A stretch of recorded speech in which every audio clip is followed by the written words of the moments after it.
پێغەمبەری خوا صلی الله عليه وسلم فەرمێ لە حەدیثێکە فەرمێ شەیطان مەیئوس بوو کەوا لە جەزیرەی عەرەبا جارێکی تر بپەرسترێ.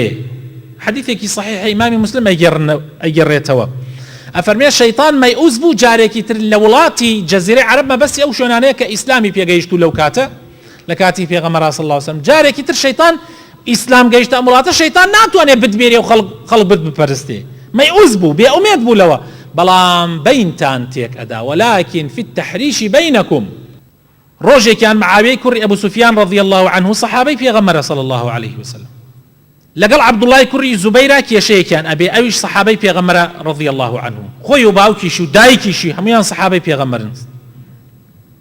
لە چیا زەویەکیان باخەکەیان نزیکێکە عەبدوڵای کوڕی زوبەیر و معاویە خۆیان لێ ڕازی بێ باخەکەیان نزیکێکە ئەوانەی طبعا معاویە ڕئیسی دەوڵەتە ئەو کاتە ئەم کاتەی کە ئەم حکایەتە ڕووەدا معاویە ڕئیسی دەوڵەتە.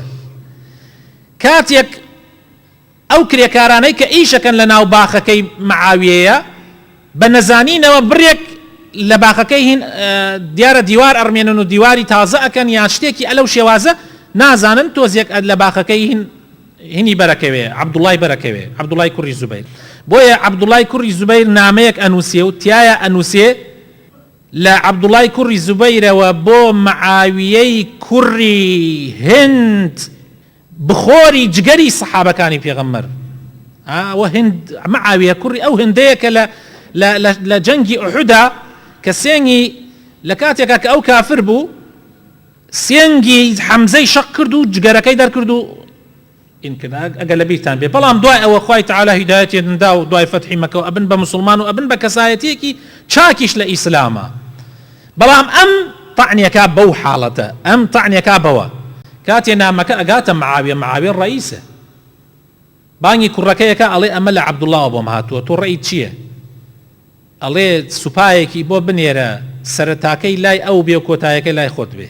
ئەڵێ نا خواوا فێرمانی نەکردووە نامەیە وەرەقەیەکم بۆ بێنە قاقەزێکی بۆ دێنێ و تایە ئەنووسێ لە معاویەی کوڕی ئەبو سوفیانەوە بۆ عەبدوڵڵای کوڕی ئەسمائی ذات النطاقین بۆ عەبدوڵڵای کوڕی ئەسما کە ئەسما خوشکی کچی ئەبوو بەکرە ذات النطاقین ئەو کاتەوە پێغەمبەر هیجرەتی کرد صلی الله عليه وسلم هیچ نەبوو بوخچەکەی پێ ببەسێ ڕۆی پشتوێنەکەی خۆی بەس کوت کرد و کردی بەدوو لێتەوە و بوخچەکەی پێغەمبەر ئەوەی کە ئەی بردووە پێغەمبەری خوا صلی الله عليه وسلم پێی بەست بۆ هیجرەت و کۆچکردنەکە. بۆیە ناسرا بە ذات النطاقین ئەم ئاوا جوابی دایەوە بۆ عەبدوڵڵای کوڕی ئەسمائی ذات النطاقین. من زۆر داوای لێبردنەکەم کە کرێکارەکان وایان کردووە لە ئێستا بەدواوە خاوەنی ئەو باخەی تەنیشتت کە هی منە تۆی بە هەدیە و بە دیاری ئەیدەم بە تۆ.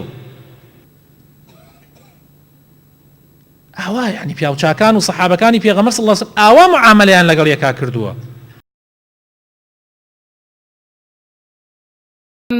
ألم تر كيف ضرب الله مثلا كلمة طيبة كشجرة طيبة أصلها ثابت